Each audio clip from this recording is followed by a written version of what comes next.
Good morning and welcome to the video for Monday, July the 13th. This is going to be a video for our upcoming third graders.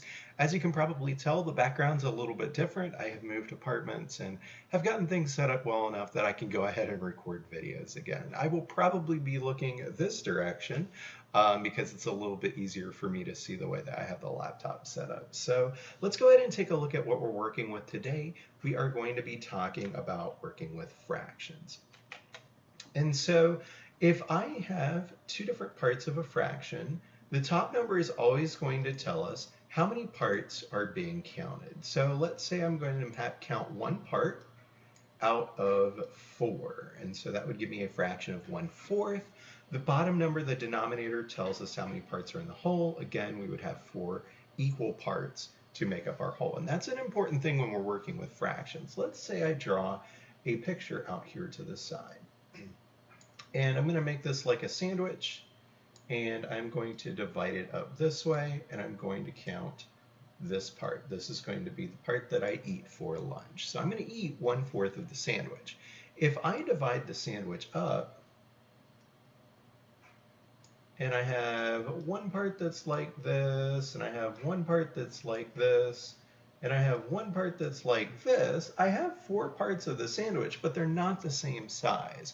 And so working with fractions, we need to have, as close as possible, the exact same size. Now, obviously, those of you that know me know that I'm horrible at drawing. So as I start to divide some of these up, it's not going to be perfect. But the idea is the fraction would represent, if we can divide it up exactly evenly, how that would work. So let's go ahead and take a look at some ways that we might do that.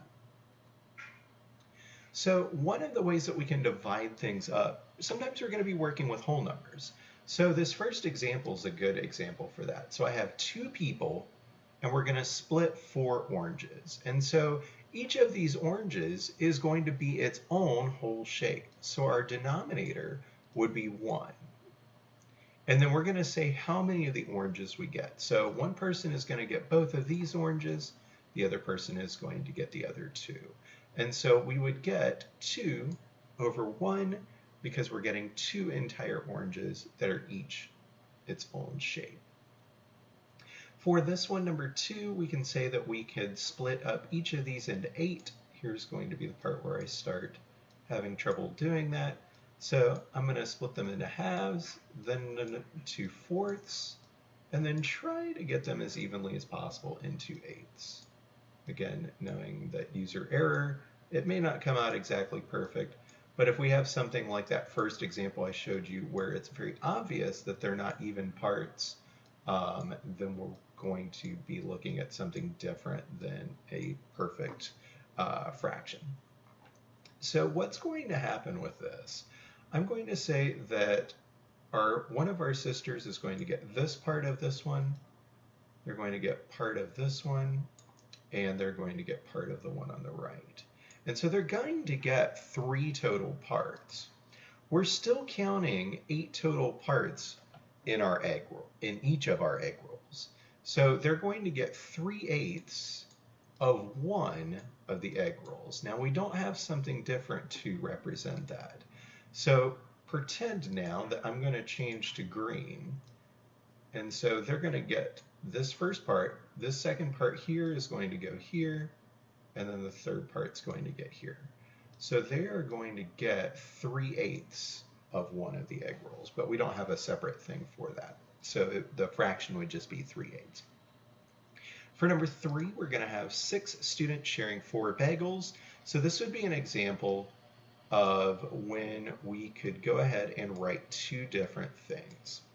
So each person is going to get one of these parts. And so by doing that, each person is going to get 1/2 of a bagel. And then we need to figure out what to do with this one. And assuming that I can do this evenly, we can divide it into 6ths by doing something like this. And so when we do that, we are going to say that each person is going to get 1/2 of a bagel plus 1/6 of a bagel.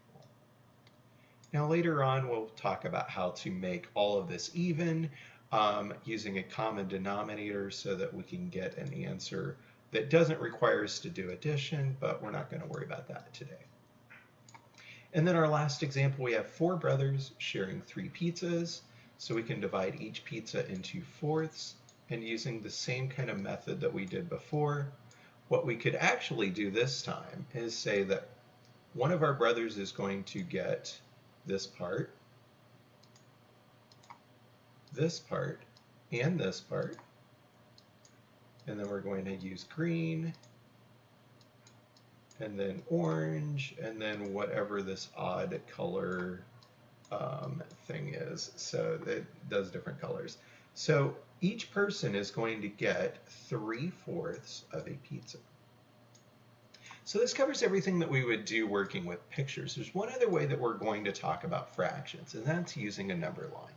So sometimes they'll give us everything laid out for the number line. Sometimes we'll have to draw it ourselves. But what is going to happen is, assuming that we have even size spaces on our number line, we can figure out what all of our fractions are. So we would be counting by 1/8.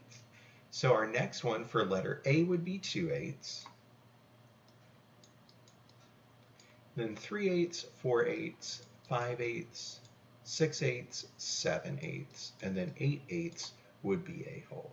So those are some examples of things that we will be doing working with this. There are some other things that we will do as well. I'm going to try to have a video ready on Thursday to talk about some of those things. So hope your summer is going well. Hope you have a wonderful day, and I look forward to seeing you in the next video.